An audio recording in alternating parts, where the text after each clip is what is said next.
Hello and welcome back to Talkin Pitchside. I'm your host PJ with my co-host Tony. As always, I guess I say as always, but the past two episodes you guys have had Tony by himself as I went on holiday. So I appreciate you, Tony, for Glad you're taking back. control, doing the preview, doing the recap of a pretty chaotic few MLS weeks here. But we came back to some bombas, Tony. We even one right before we started pressing record, which I'm glad now we're recording when we are. Yeah. So I think I want to start there. Not that the Okay. MLS commissioner is not important, but we got a bomba to drop here at 9 p.m. on Monday night, and it's a name we all thought this guy would just live in purgatory for the rest of his career. Chucky Lozano to the LA Galaxy is a possible move that's happening right now. I don't think it's for sure yet. I think it's like hitting the final stages. Sounds like San Diego's gonna eat a lot of the contract, which is expected. I mean, this guy's on like what a $10 million deal per It's year, ridiculous. Yeah, 10 or 9. Yeah. and it sounds like he's still gonna be a DP though. I don't think there's any way to avoid that with the wages that he has. In this scenario, would be if he's not a DP, it would be a great deal for LA Galaxy, in my opinion. But I think it's gonna be a DP deal. LA Galaxy uh, are getting like an attacker, which they desperately need. And with Peck out, some guys moving out of here, they did need attackers. Um, Opinions, like I think we'll get into our opinions on this. There was only a few select teams this could have happened with because Chucky has been so like strong willed in I don't want to fully relocate my family because the kids are in school. This is not something at this point in my career that I desire moving. So the LA Galaxy makes sense from like a location perspective for something like that in terms of LA to San Diego because his family will probably just stay where they are. Now, from like the opinions of a soccer standpoint, like a football standpoint, it feels desperate. Like for the LA Galaxy, it feels like they're seeing this season slip away from their fingers, which it is, and it's just another wasted year. And it feels like they're just trying to throw like darts at a dartboard with their eyes closed, and maybe this one will stick and it will work, and they'll get something out of this season. But I really just don't know how this ends up playing out in a positive light for the LA Galaxy, in my opinion. I mean, maybe I'm wrong, and he goes and he has a great season. And, he's fresh. He hasn't been playing in a while, so I know that. But I think for San Diego, they are so happy they're getting this done. I got to imagine there's probably a move Oh, following yeah. this if they're There's a getting this party done. after if this as soon as this thing's signed, the Yeah, champagne's getting popped. and I'm sure they're doing some work in the transfer window to get someone to now fill that spot Yeah. finally and help this team out. And I don't know. I think it's like when we kicked around ideas over the past year of like where could he end up. LA Galaxy was one we put out there just because of like the needs from everybody in that scenario. But it still just feels at this point in the year desperate for the Galaxy and how the year has gone for them so far. Yeah, I think that if you are Will Kuntz, the GM of the Galaxy, I think in the closed door board meeting rooms, how you have to pitch this is, hey, this is someone we know who can operate at an MLS level. Yes, it's been a minute. Yes, there's been drama following around, but he's on a long freaking contract. It's a big contract too, which San Diego's picking up. We don't know how much, but we're going to assume that he's a DP level. They've got a DP opened up. The one thing that works for you, yeah, it's a long contract and it's daunting because you could be stuck in it for a while, but I also think it gives you runway for the outbound transfer, say, end of the sprint season or before the sprint season, end of this season. You could really easily pitch it and be like, okay, we put on Chucky Lozano for 15 games. Maybe he scores like 8 goals. And then it's like, okay, well, now he's got some value and we can sell him on. And San Diego footed a lot of the bill while he was in purgatory, like you said there, and they're not going to play him. So I think that's how you got to look at it from a Galaxy perspective. I see routes where they could shape that and make it look like a good thing and actually look like geniuses if it Well, works. I mean, also still like as much as I dislike Chucky Lozano the player at this point, Mhm. from a marketing perspective, like that LA market and the Yeah. Hispanic market there, like Yep. he is going to sell. Like that, I don't think I think that's where they can look at it and sell themselves on. Hey, from like a financial perspective, we're gonna sell enough Lozano jerseys. We're gonna get people to come to games because of it. That's not really gonna matter in the long run. I'm just really trying to look at it from like a selling me from a footballing standpoint and how it helps Right. this team. Like we saw like guys at a similar position, and Peck and some of these guys that were playing the same position that haven't been able to affect the winning ways for the LA Galaxy. So he's going to have to be like another level, like the best of Chucky Lozano for him to really help this team. I mean, we saw it in glimpses with San Diego. Like there were times he was Yeah. good and he had went on great stretches, but I just can't be convinced that Chucky Lozano the person is not going to negatively affect something. Like I that's just now I need to get trust earned back. Like I need to see it before I can trust it again. So it's going to be a hard, I think, sell for me Oh yeah, to for really sure. believe in this project. And It what is a huge the vision risk. with the LA Yeah. Galaxy right now is just very like scatterbrained for me. Like Wait this till feels like Pooch comes back. That's the well, it just feels strategy. like LA Galaxy of old, where it's just like get a star in here, we'll sell jerseys. Like that's what it Yeah. feels like right now. So I don't know. I think as an LA Galaxy fan, they're gonna be super conflicted. I think you could, if I was an LA Galaxy fan, I would twist it to convince myself this is a good thing because Yeah. I'm a delusional fan. But it feels very just panicky to me overall. I mean, and it is to a sense because who else are you going to bring in? Like they're trying to salvage the season. You've already mentioned all the reasons it makes sense for both parties. Like it's a little bit of the low hanging fruit there that it's like, where else are you going to go with that? Like I think that they just like it almost in a lot of ways made enough sense to say, hey, let's just do this because we're at a weird spot right now. Does it make sense to you know drop our DP spot on someone we're trying to build around, and where do you put them? Because we sort of have Jao Klaus, we sort of have Ricky Puig. Like there's the primary spots where you want to really build around a DP, and then that third DP is kind of where you like supplement on a wing or elsewhere. So I just don't think that there was a lot to say like this is the time to like put in a new pillar into the system. I think now is the time to like complement what they have, and frankly, like yeah, it feels panicked, yeah, it feels sloppy, and maybe it is putting lipstick on a pig, but if it works, and and not even like even if it just works a little bit, like maybe that wins you one or two more games than you were Yeah, supposed to, and the rest, and like that's still yeah. and probably in Still their mind finished a 11th. Yeah, benefit. Yeah, I think that's still a benefit because then they don't look as bad as they are. yeah. They Like won't win the spoon. it Yeah, yeah. yeah, correct. And it just keeps a little bit of heat off them, and like especially like you think about it's Will Kuntz and Greg Vanney. These guys have both held their seats there for a So long time now. Like if this doesn't and work, correct, but like also like even like I said, just if it works a little, it keeps them where they are. That level of hmm comfort where they've just been. You know what I mean? And like Greg hmm Vanney's won one MLS Cup, and everything around that has just been mediocre at best. Um, I don't even think it's mediocre. It's been I, bad. at best, that's Yeah, the at best mediocre. yeah. So like that's been like their thing. Like it's like you say panic. I almost say like stay face. Like it's like they you know what I mean. Or the Like they same. just want Yeah. to right. Like let's be average. Let's just hmm be average. And like it feels like if this works, we can be average. Yeah. So As a yeah, neutral, I'm happy this saga with San Diego's over. Like I think it's gonna make them yes. more entertaining. It's gonna make that LA Galaxy storyline entertaining. So I think as a neutral, I'm happy. It's fun and exciting for the league. So I think it'll be interesting to see how this one plays out. Before we get into the commissioner news here, I do want to touch on two other transfers that did happen. Um, one of which I'll get in the not least exciting one. Latte Loth is going on loan to the Bundesliga. I believe. I think it's the Bundesliga. Yeah, Union Berlin. Yeah, which I honestly can't believe he's getting moved to the Bundesliga. Um, so he's going to look to try and revive his career there. I think there is an obligation to buy in there. So I think this is kind of like a he's not coming back ever type move. There's a lot of rumors around championship, but I think for the Atlanta, this was good. Just end it. It was a horrible. It was one of the worst transfers of all time in MLS history. Like Maybe the worst maybe the worst. It was one of the highest for the transfers money. ever Yeah, last year, at 22 million.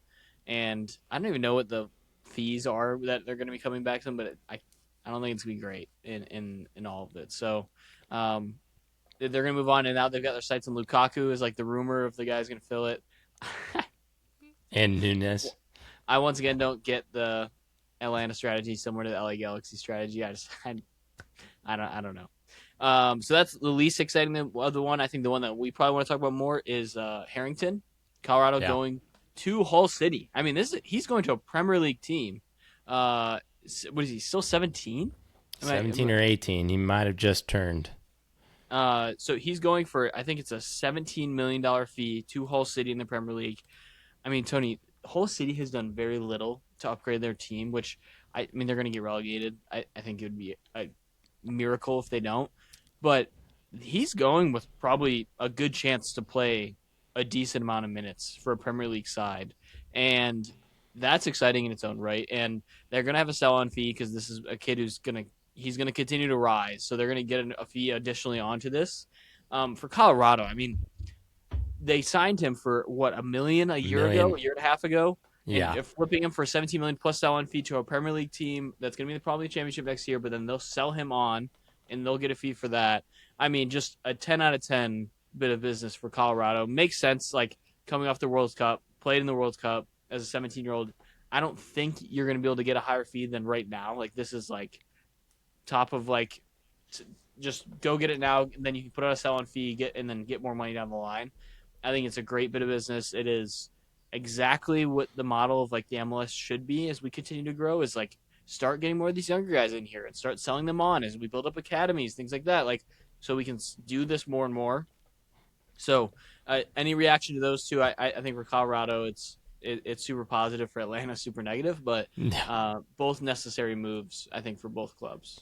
I was going to say for Atlanta, probably super positive as well because Yeah, they were pretty fed up with that too. Yeah, worst signing of all time. I don't think there's just because of the pure number. I mean, he was a league record coming in, and just the amount of pressure on his shoulders. I don't know, the it's probably up roster there. around him that was supposed to be there. Like I think the comparable ones, the fee wasn't as high. I think the comparable ones are Shaqiri was really yeah, really bad. not this And bad. then I think you can combo the Italians in Toronto. Just be like those Yeah, you could. them Those together, guys are in that caliber for sure and that too. was more than 22 combined. Those That's two. true. So that Yeah, two. Yeah, you not get a 2-for-1 deal there. yeah, But then, but that one was so bad. I guess okay. So maybe there's another point to be made here.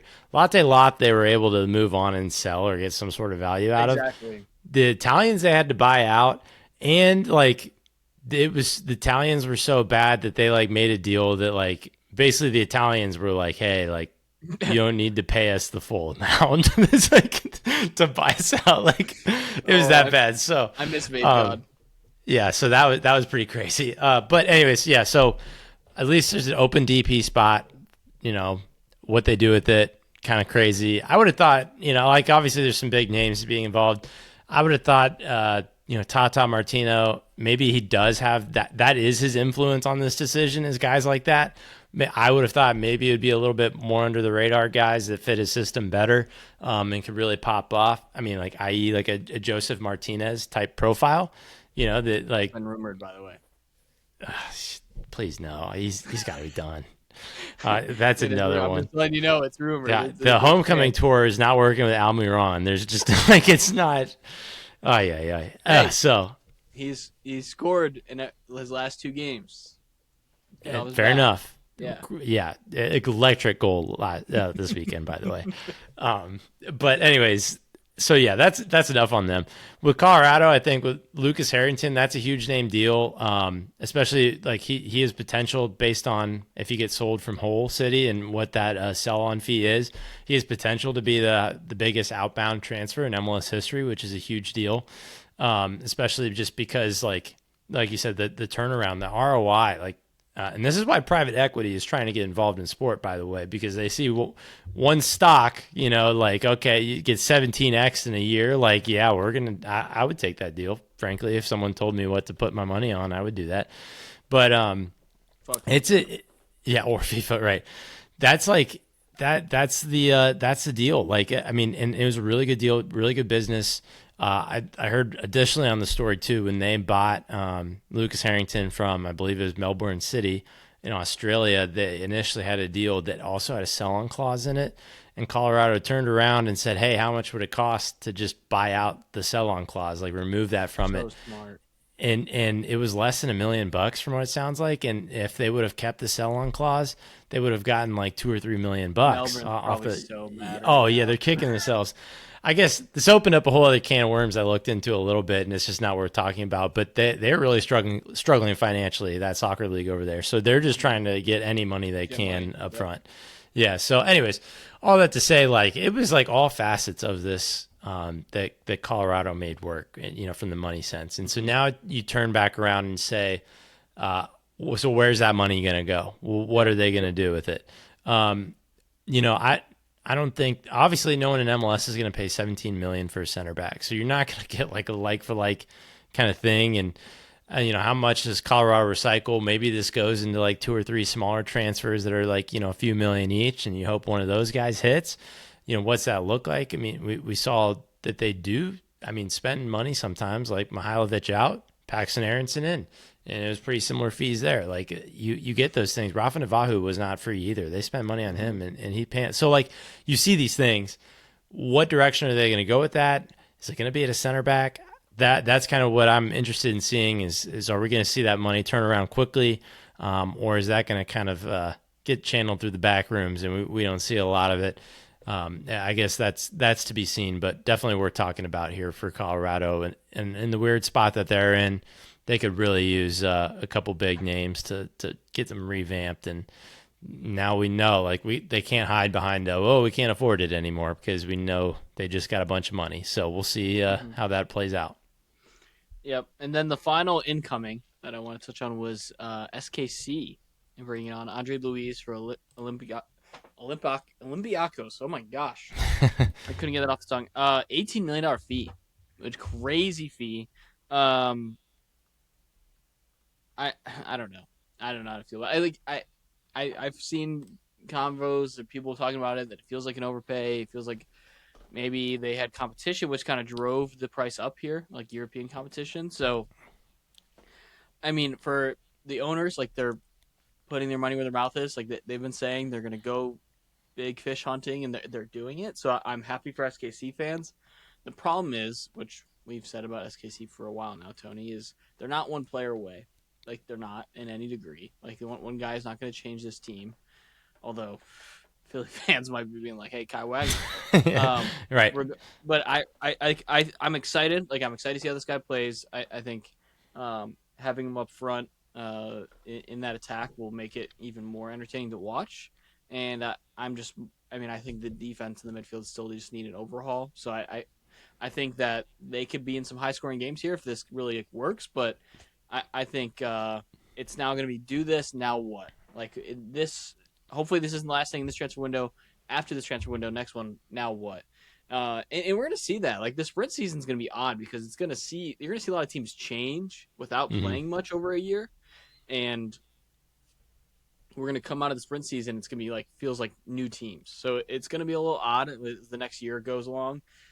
And right now it's hard. Like I think what MLS teams are probably struggling with a little bit right now is it's hard to sell somebody on a sprint season. Like that is a whole another concept. Like that is happening where you've got to now convince player to come to the project and hey, you're only going to play a little bit next year and then you're going to have to have a big break and then you're going to play again, which maybe for some players they might be like that sounds kind of nice, I'm still getting paid, awesome. Right. But for some people that are trying to play for like national teams, things like that might be like a harder selling point where it's like you're going to have very limited playing time at certain points next year. So I think that we've seen some big names come in this transfer window. I don't think we've seen as much activity as we've always seen in the past, and I have a feeling that has something to do with it.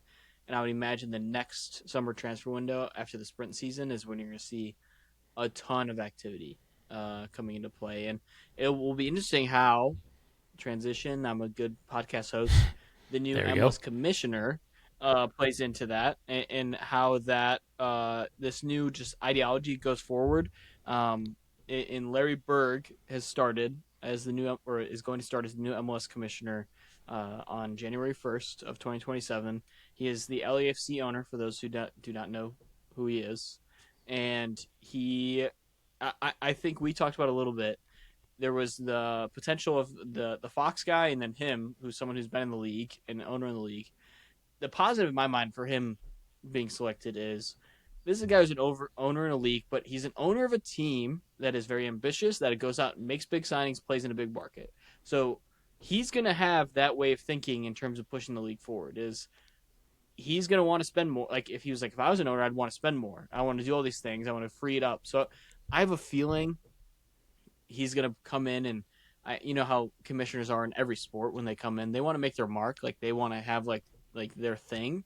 I've got to imagine his is going to be solely centered around the MLS pay structure, DP, everything like that.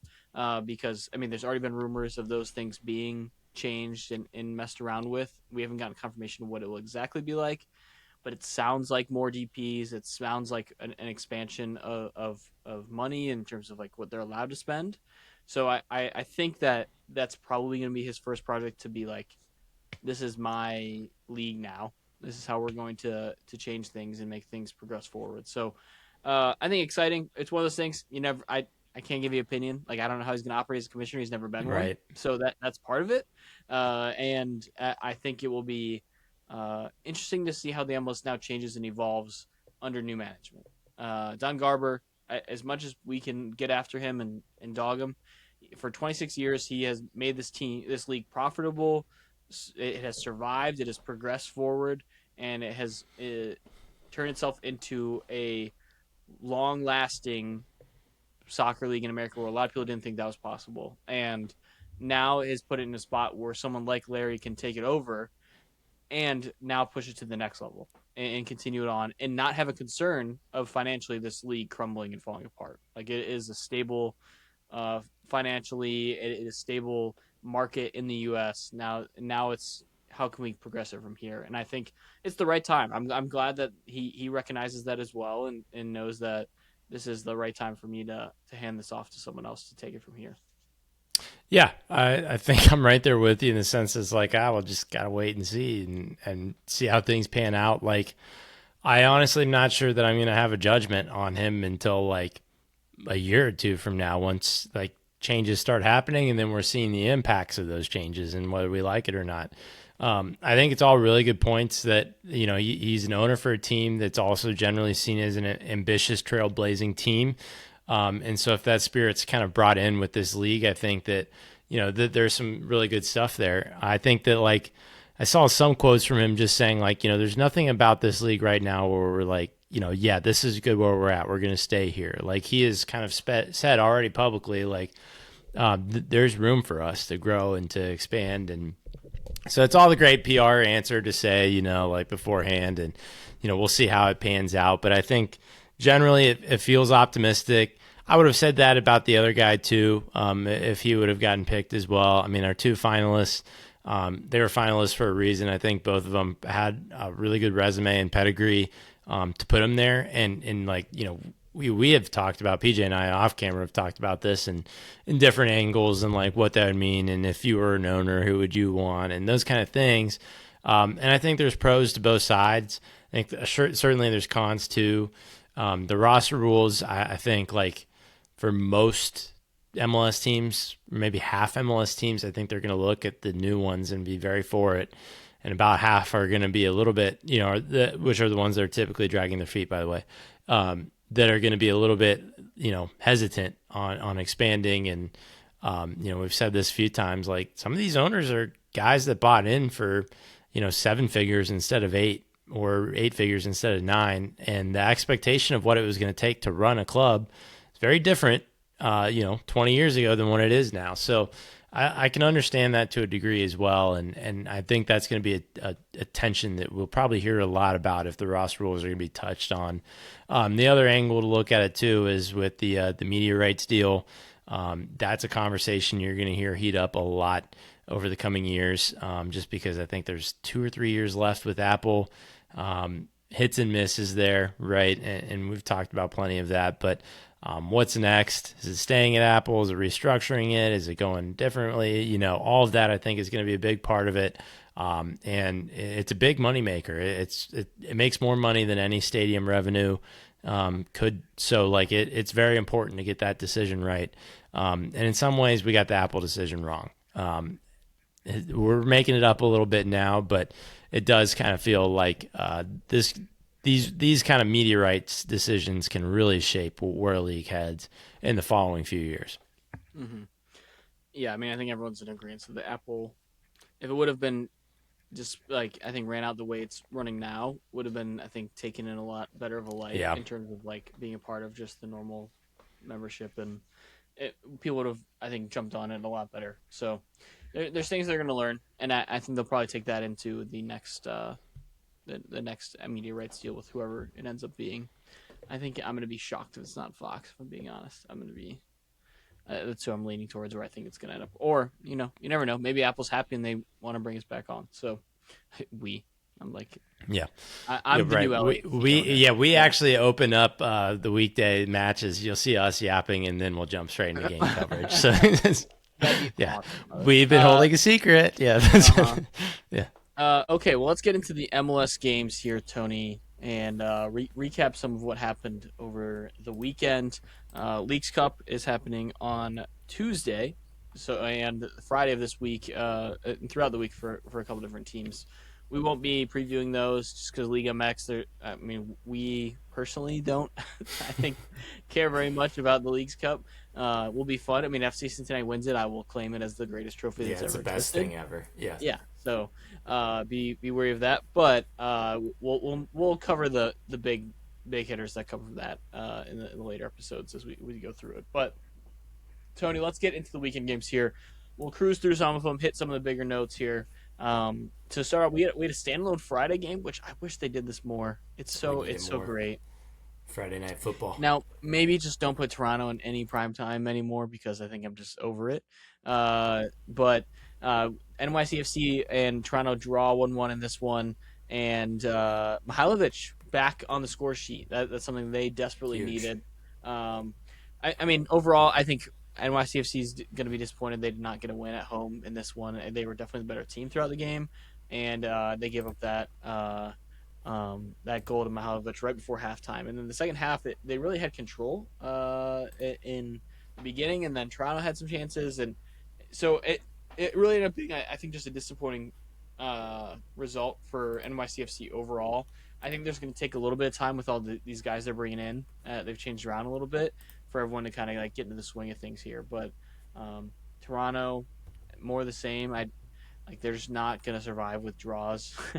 They just need No, to yeah. win games, and it's going to be hard for them on the road. But I think more just probably disappointing from NYCFC in this one. Yeah, I'd say generally, I half agree with your statement that New York City looked better. I think they had the better chances. Though I like the way that Toronto, unlike a lot of their past games, that they really navigated possession pretty well in this game. They played a really high line defensively. Like they brought it to New York City a little bit.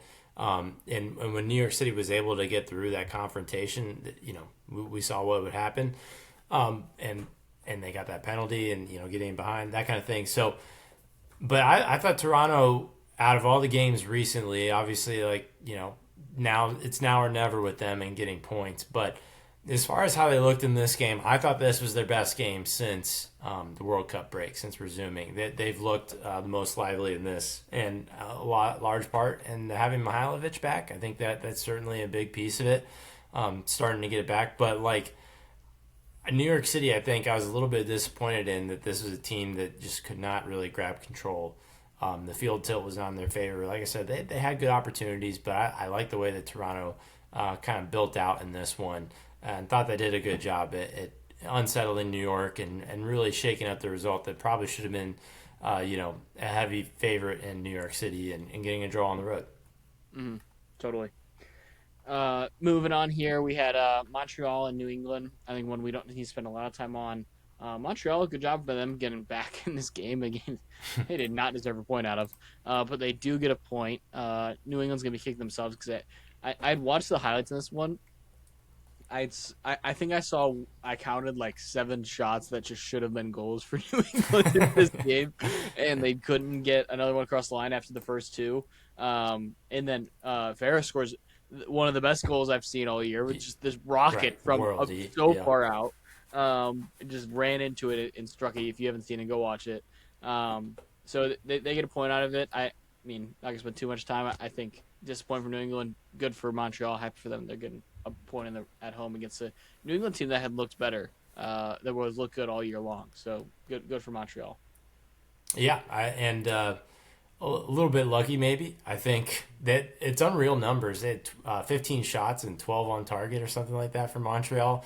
And none of them were very good. High XG, like big chance return type things. They were, I mean, obviously, Vera's goal is not going to count for many XG, maybe zero point zero 0.01.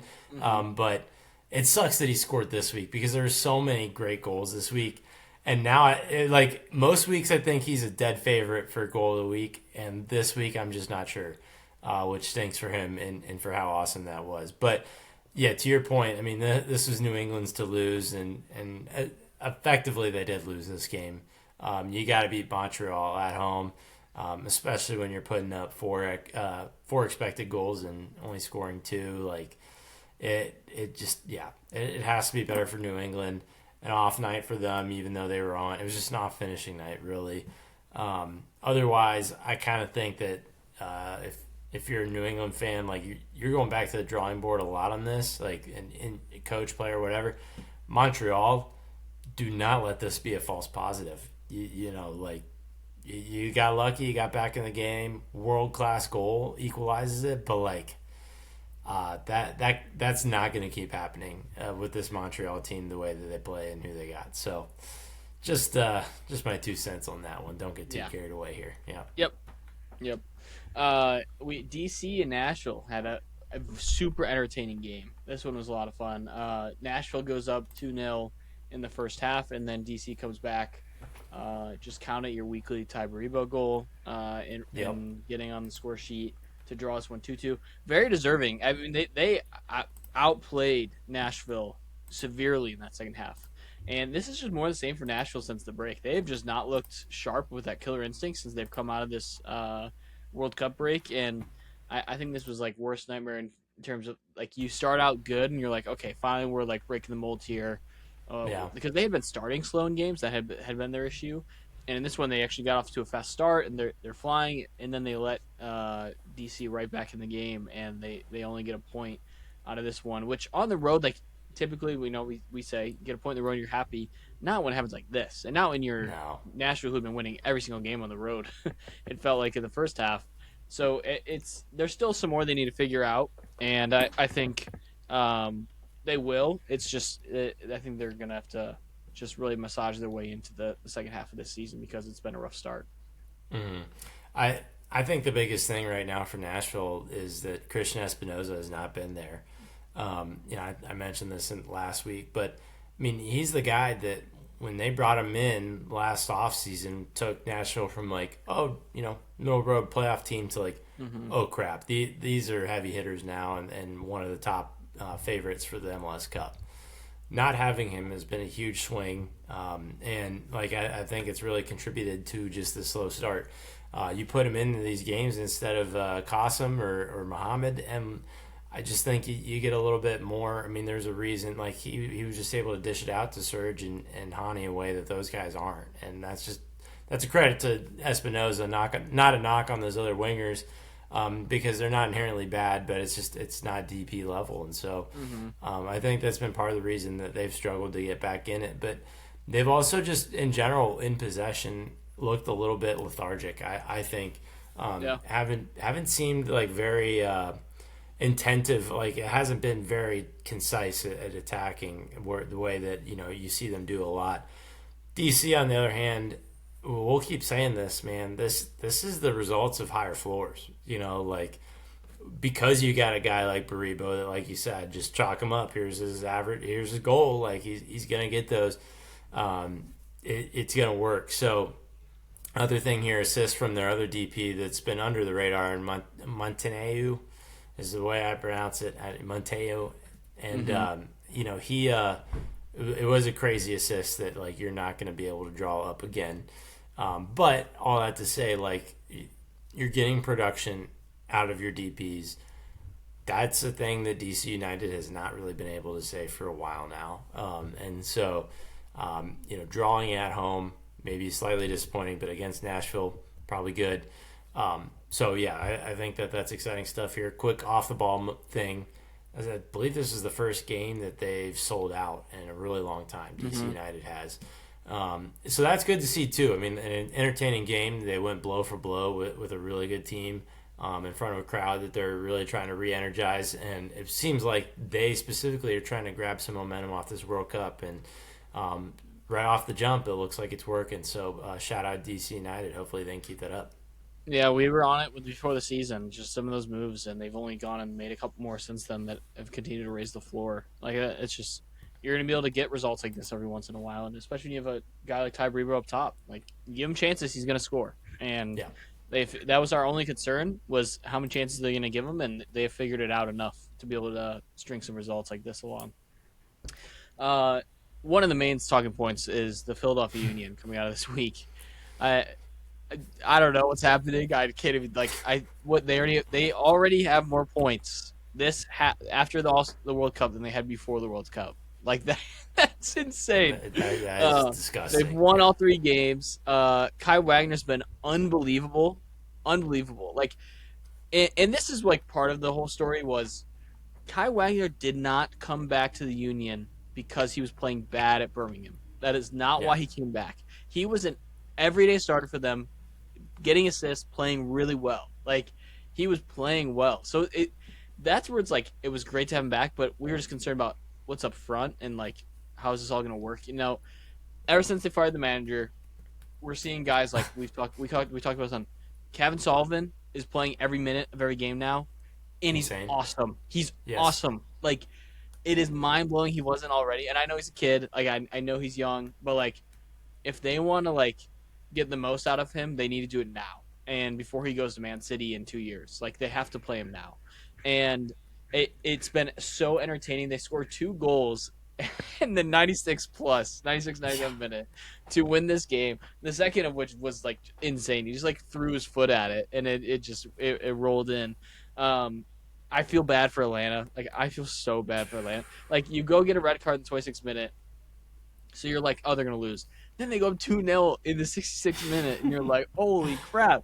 And Yeah. you can't hold on to that. Like, not even can't hold on to that. Like they were in the 90 plus five, Tony, and they were like, we're coming out of this with a win. Yeah. 90 plus six goes in. You're like, shit. Like that blows. Or at least we're gonna get a point out of having a red card.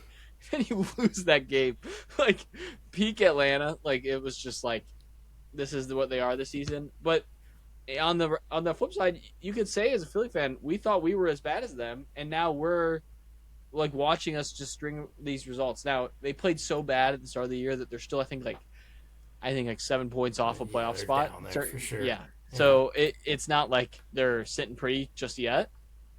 But from where they were, I mean, for a Philly fan, this is awesome. Like you gotta love this. I think just having Kai Wagner feed into some of these younger guys, and I just want to continue to see Kevin Sullivan play every single minute of every single game because even when he's not getting goals and assists, he just gives him the ball and he is so dynamic. He's getting like fouled. It feels like every other play because people just can't keep him in front of them. Like I don't the player I would compare it to, and I mean he's going to this club that I've watched before is like a Phil Foden type where it's like he's not the quickest guy, but he's so like technically gifted Hmm. that he'll just like it's like 1-2 he's around you and he's playing a ball into the box that's dangerous. And I'm only sitting there like can you imagine if they still had like Ty Brebo up top with him feeding into him like all these chances that Ridiculous. they'd Yeah. be scoring. So ton of fun. I as a Philly fan you just got to be over the moon right now because it's so fun to watch.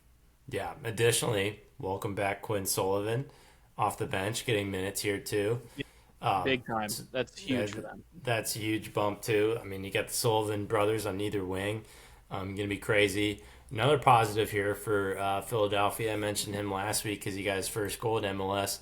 18-year-old center back Neil Pierre, uh, another goal. So 2 games, 2 goals. 18 years old at center back. Like they're He's making it work. massive, by the way. Oh yeah, A he's huge. massive He's team in huge. U.S. men's Let's national see. team. We need him to be awesome Yes, because he's six massive. foot five. Yes, huge human as an 18-year-old, and he's one of like the top U.S. men's national team prospects, like center back wise. Right now, we don't have a lot of them, and that's what we're like Yeah, desperate need of. And if like a guy like that can get minutes right now and start to develop, that would be great for us. Yeah, so that's all the fun stuff, all the sad stuff for Atlanta here. I mean, like, this is a real 6 pointer at the bottom. And you keep thinking, like, how much further is the bottom with Montreal drawing and with Philly winning? Atlanta United holds last place in the Eastern Conference by 4 points now. So that's really tough. And they are the lone holders of the wooden spoon. They're 2 points behind Sporting Kansas City. It's as low goes right now with them. You would have thought Tata Martino would have had a bump here, but it's not happening. It's not good. And that's all I can really say right now. I mean, I don't. It seems like it's deeper than hey, let's just wait till our DP gets in and that'll fix everything. Because Almiron and Moranchuk both have had their little moments where they've shined. It's not DP level. Both of those guys cannot be DP level. I mean, it really is holding this team back. So I don't know where they go from here other than, like, I don't think it's a full teardown this summer to start a rebuild. I think that they're around for a little bit, which means, hey, maybe sprint season it'll look different. I don't know. A lot of new faces in the back, especially that they've already brought in. Maybe that they find some traction and hold on to that, but it just feels like nothing can go Atlanta's way right now. Yeah, I mean that's there. If you're like one of those bottom feeder teams right now that like in Atlanta who can spend money, like they're fully capable of it. The sprint season's like your best friend because you're just like, let's Yeah, just get through this, let's get through that. Like we have time to like figure out our roster. Like you can sell a guy on Lukaku. Like he's the guy you could sell in a sprint season. Be like, hey, you're gonna play a little bit. You're gonna get a lot of rest. Like you're a veteran. Like then you're gonna come back in for the full season after that. So I think that they're itching for this to like just reset the team and reset a lot of these DPS and who knows what the DP model will even look like by that point. right. So there's a lot of question marks in that. Super exciting game here was Red Bulls at home versus Orlando. This one went back and forth. Um, I mean, Red Bulls is up 3-1 at one point. Orlando gets one back. Almost get a equalizer at the end there. Griezmann's still super fun to watch. Like I love what he's brought to this team. I haven't been here to talk about him like you have over the past week. It's just another guy like Kyrie That's just plug him in, and this team's look so much more entertaining and dynamic. The defense is still an issue. Like it's not gonna, he's Yeah, not gonna fix that, and they're gonna have to outscore teams. Like the FC Cincinnati model is just we're gonna outscore you. But for Red Bulls, I don't want to just overlook what this was. I mean, Orlando team that was playing really well. They came in and played awesome at home. I mean, Cade Cowell 2 assists. Like this is what you brought yeah. him in to do. The kids just keep on freaking They hitting. still have And more. Jimenez at Yeah, striker scores two. Julian Hall, they've now played him at the left wing in this one, which I think this like front three I really like to see with Forsberg behind them because I think it adds a lot to the attack. But they're still, I mean, these two teams are like identical to me, dude. It is like fun attack, really bad defense for both these teams, and right. that's why how you get a 3-2 game is that exact way. And they could show up or they could not. Yes, Like it's just like yes, it's anything in between. So, and you got that there. I think you hit it on the head. The Cade Cowell needed to step up. I think they've really needed him, especially like on these games where we've chalked it up to, oh, it's a kid's inexperience. Like Cade Cowell is not really in that bucket anymore. He's a DP, right? I mean, he's one of their hmm like, he has to be a little bit immune to that and put in the numbers. And I don't think he really has. I think he's always offered something, right? Because he's a very direct player and, unsettles defenses. But as far as actually getting it in the back of the net, I think that was lacking a little bit from him in the first half of the season. Something that certainly I think most people wanted to see more of. And he shows up here in this one. So now it's the consistency part. Is that can he be constantly contributing? Obviously, it was great for this game. A huge key factor into winning this game. But can he keep doing it? We'll see. Obviously, like you're going to be able to rely on Forsberg in some of those moments too. He's shown that you can trust him in a lot of that. And then yeah, you pull a rabbit out of a hat with like, okay, You thought we used up all our kids. Just kidding. Here's Jimenez, and he bags a brace. Like, it's just like they still have more up their sleeves. It's unbelievable. So shout out Red Bulls for that. Definitely have shown at the very least that they've been very flexible with who they have on their team and where they're able to get goal scoring and opportunities and really Hmm. good minutes in general all around the field. Like, Mehmeti, I don't think he played in this game, but it's still worth mentioning that, like, generally, I mean, he got that red card, but like he's been he for his age, I mean, he's definitely held up a lot for there too. So Orlando, I you know I'm gonna let a trend first before I walk away anything with this, because they were hot. Maybe this is just one blip on the radar. Um, Hmm.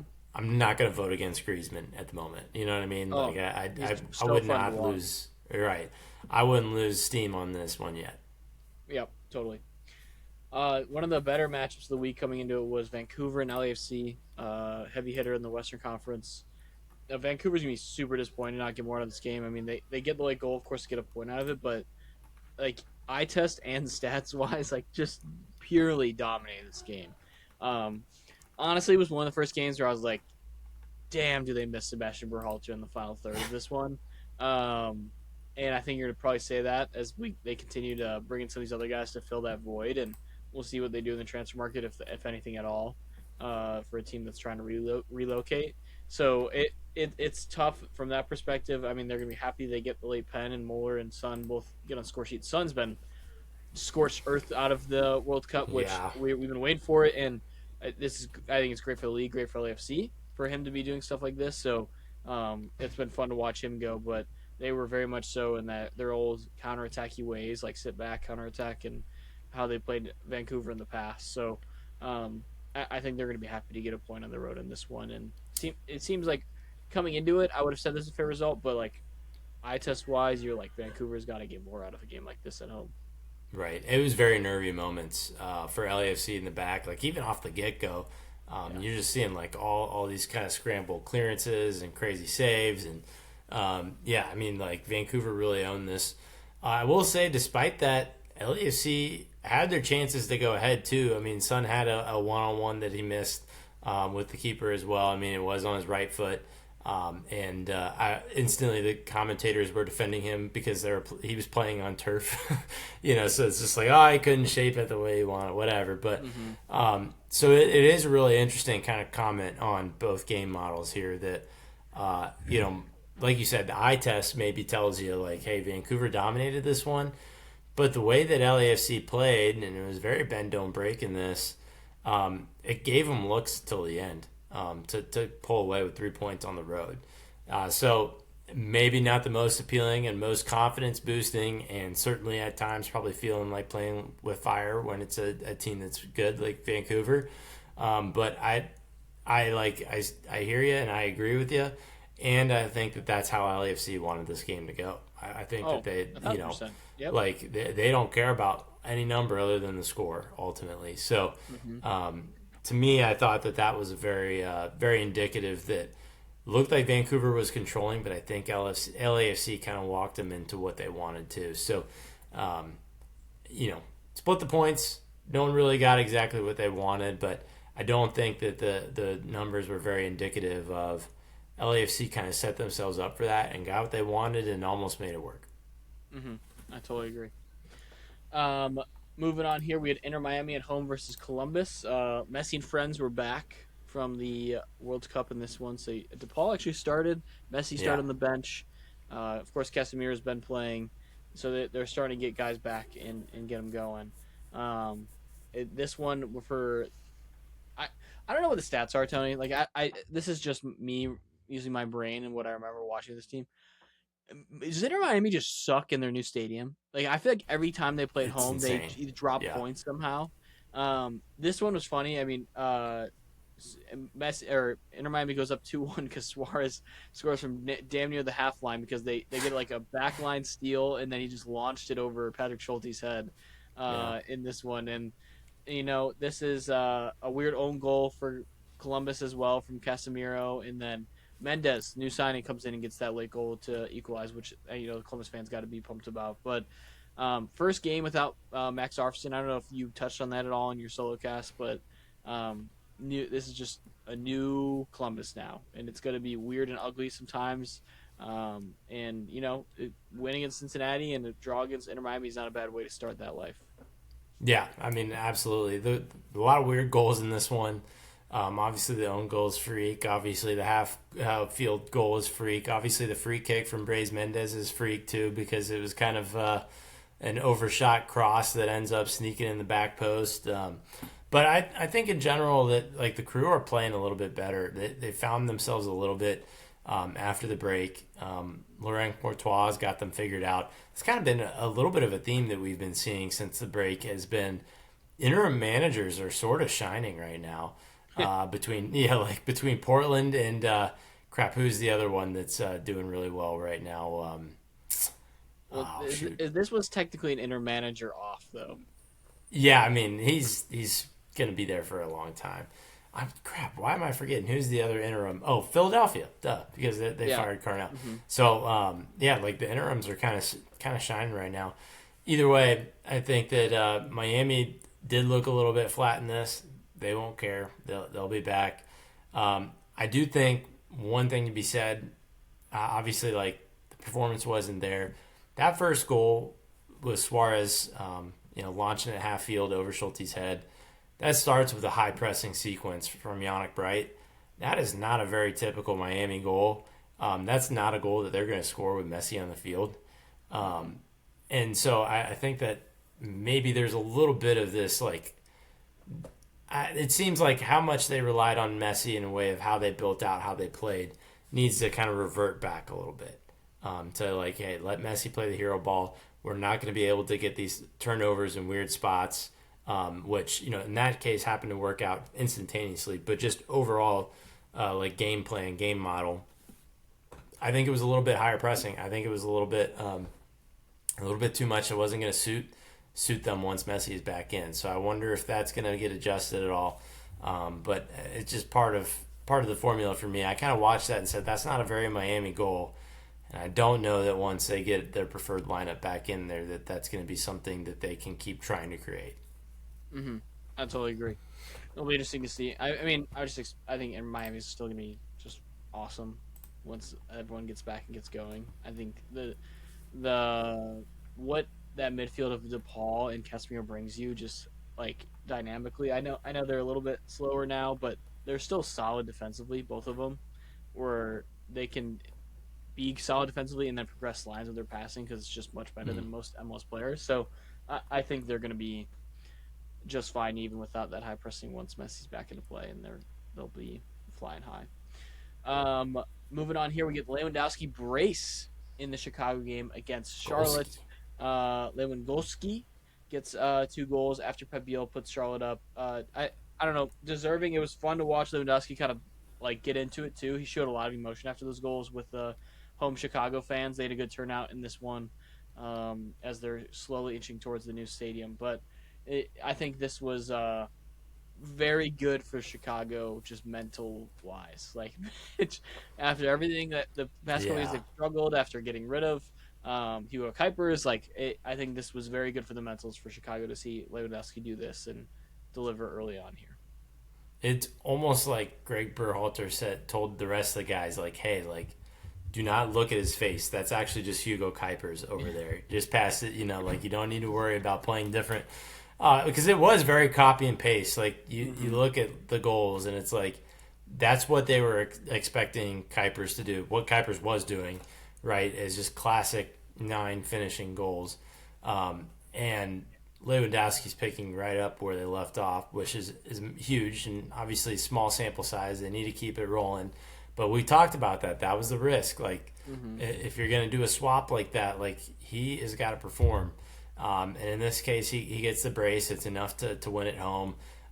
That's as much as you can ask for him on a given night. So I think that was a very huge indicator that, hey, good things are to come. We're not totally screwed. This guy can still do it, which we weren't questioning that, but you always just MLS does this weird thing to players like latte loss. So you just don't know what you're gonna get. So I think that is in itself is a sigh of relief for Chicago.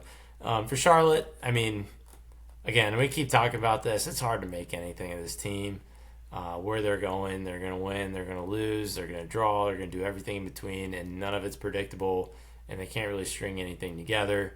I know they're waiting for Saint Maximum, but where's it going? I don't know. Mm-hmm. Not to get super doom and gloom, they're not totally screwed, but it is just like one of those things where you talk about like you look at a team and you wonder what the project is, where it's going, and that just kind of feels like Charlotte based off of this result. It was just like they got their goal and it wasn't bad. It's just like, is that all they have? And defensively, just kind of leaky enough. I don't know. It's hard to get a read on them. Totally, I agree. They just feel so like average right now. Like they can be winning 2-1 one game, losing 2-1 another game. Like it's just so up and down, and they're gonna see if St. Maxi can change that at all. A couple of games I'm just gonna run through here, Tony. Like if you quick Yeah. comment on all of them. Minnesota, San Diego drawing this one. Not much I take out of this. I mean, San Diego was probably more deserving, but Minnesota gets a home draw, and I don't know. These two teams feel so like stagnant right now for me. We talked about San Diego the jump with Yeah. Chucky and what that will probably do for them. So until anything happens, it feels like these two teams are just kind of like just living in the Western Conference. Yeah, I mean, with the Chucky thing, we didn't talk about the San Diego side a lot, but you have to imagine they're only doing that if they know they got somebody lined up to come in behind for the DP slot. Otherwise, they wouldn't go through the trouble. So, hopefully, assuming they get a new DP, that unlocks a lot of things for them. That Lozano curse has just kind of chained them up. So, we'll see. And in Minnesota, I think I'm generally a little bit not down on, but again, I just don't know what this team is right now. I don't think this team knows what it is either. Yep, I think we're in agreement on that one. Houston going on the road to beat Kansas City at home. Good result for Houston. Kansas City shoots themselves in the foot with a red card in the first half, and then Houston gets two on the road in the second half and gets all 3 points. Not much I'm gonna take out of this one. We talked about the signing for SKC earlier and what that could bring offensively, but I think you're gonna see more of this defensively with everything that's been going on. So I think just more of the same for these two teams. Yep. I like where Houston's at the second since they've come out of the break. I think they're showing more signs of being a better team, which I'm excited about. Yeah, I can just say it was another day at work for Houston. So sorry, Sport Kansas City. It's just Another kind day of of how the work. cookie crumbles. Yeah, it's another day at work. But I mean, shout out like these are the kind of games that if you don't win like that, then you can build some narratives and say like, oh, we should have taken care of business of them. We're better. Like that's all getting squashed because of the way they played on the road here. They just took care of business, solid 2-0 win. So there's still a little bit of credit to be given there to Houston. Mm-hmm. Uh, Two more quicker ones here. St. Louis draw RSL. St. Louis probably deserved more out of this one. I, a quick note. I'm just a little concerned with Diego Luna right now. Like I feel like his form drop off has been pretty significant, and the World Cup probably didn't help any of that. And I'm concerned for RSL in terms of like value if they ever did want to move on from him. What this is doing right now, so they do need more. I mean, RSL was looking good at certain points in the first half offensively, and it just hasn't looked quite the same coming out since the World Cup. And then for St. Louis, it's kind of been the opposite. Like I watched them, I'm like, where did this like attack just like feel like it came from all of a sudden? Like I feel like every game they're just like on the front foot, which has got to be a super fun brand to watch if you're a St. Louis fan. Yeah, I mean it's the Wilfred Nance disciple of Johan Demay that has just Mm-hmm. gotten this offense clicking with not much. So I think that's good there. I hear you on the RSL concerns and them cooling off. I think that's certainly one to watch.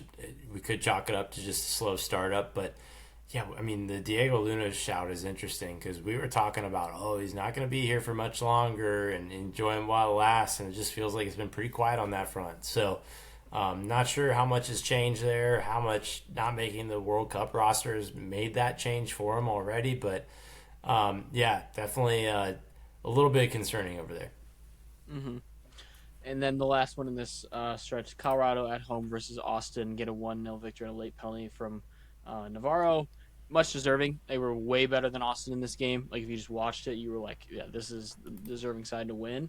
Um, Austin just feels like it's in such a standstill until they Yeah, get their head coach that they've already signed, right. and kind of get this roster figured out. So I don't really know what to make of them at this point. I think they're just going to be a disappointing team this season until they hit the sprint season and get that get the coach in, get new players in, and get this figured out because it's going to be a little ugly. But Colorado, I mean, another team that I've been happier with how they've looked out of this break, and I think they're going to be happy with how it's worked as well. I mean, I think they have 2 wins out of 3 since they came out, so um, better offensively. Still not where we thought they'd be, and where they were at times, but got to be feeling good that you're shutting out teams left and right now.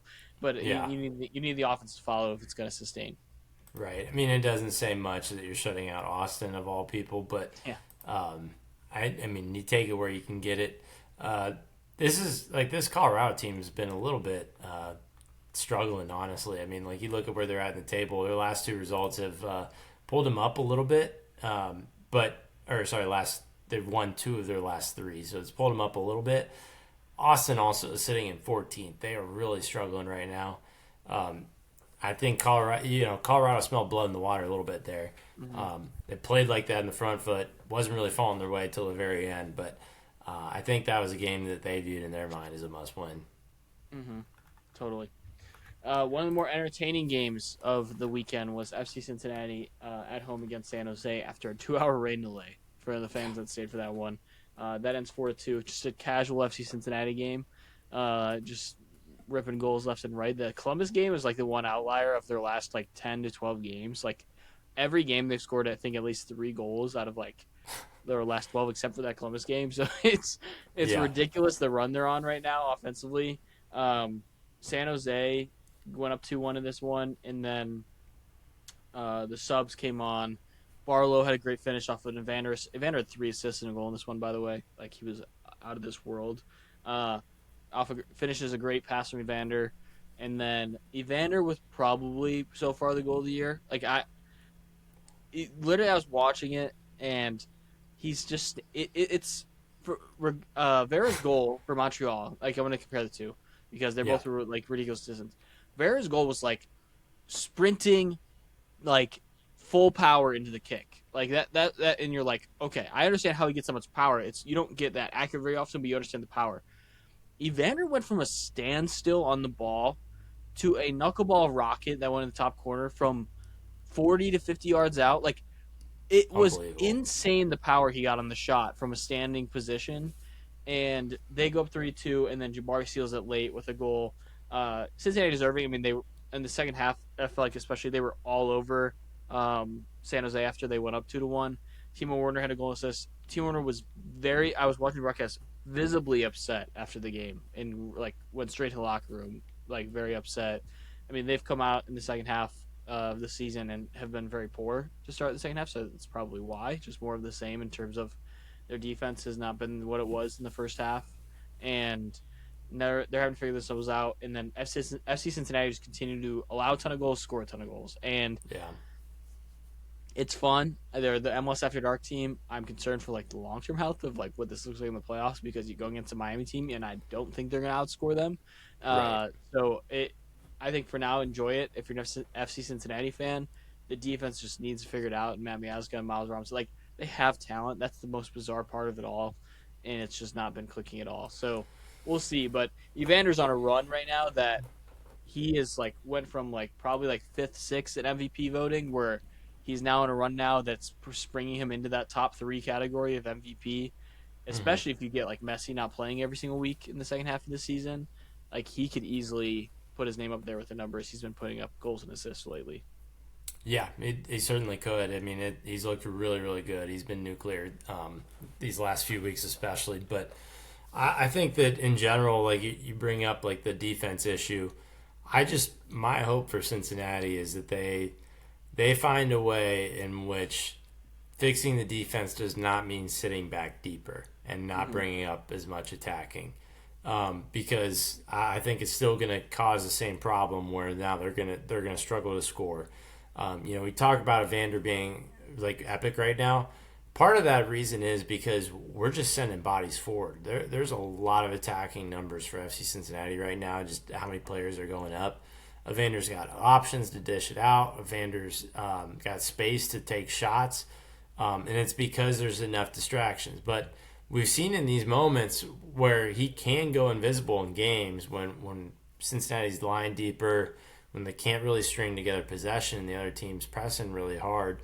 And your best players all of a sudden just become people walking around on the field and they don't really get involved. So it's a very, very interesting, delicate balance that I don't know if you just try and like you just say, well, it is what it is. Let's just try and maximize our offense and just run with it. Just all gas, no brakes. Don't screw with this right now because it's still winning us games. I'm not sure where they're going to come to with that. But I would have to think the best defense is a good offense philosophy is going to be running rampant. Now, San Jose, Timo Werner, I think, has the right to be frustrated. He was the best player on San Jose. I mean, he played really well, was constantly putting Kyle Smith on his butt and in the blender. And I think could have created more if he was kind of fed consistently, but it also felt like there were periods where not that he got invisible, but San Jose kind of struggled to be in the game, and then they couldn't really find him. And so I think that also kind of led to them sliding off and then eventually losing this game too. And I get why he'd be frustrated because I think if he had more touches, we could be talking about this game very differently. So definitely a very fun game, very awesome after dark game. The fans that waited out the rain delayed, not me, but they got rewarded for staying. So that's really great. Yeah. Quick hitter, LA Galaxy, Dallas tie 0-0. The only 0-0 game in the week. I mean, this is more. We talked about LA Galaxy of the jump a ton. This is why they're making the moves they're making because they're just desperate for anything attacking wise. And Dallas had some chances.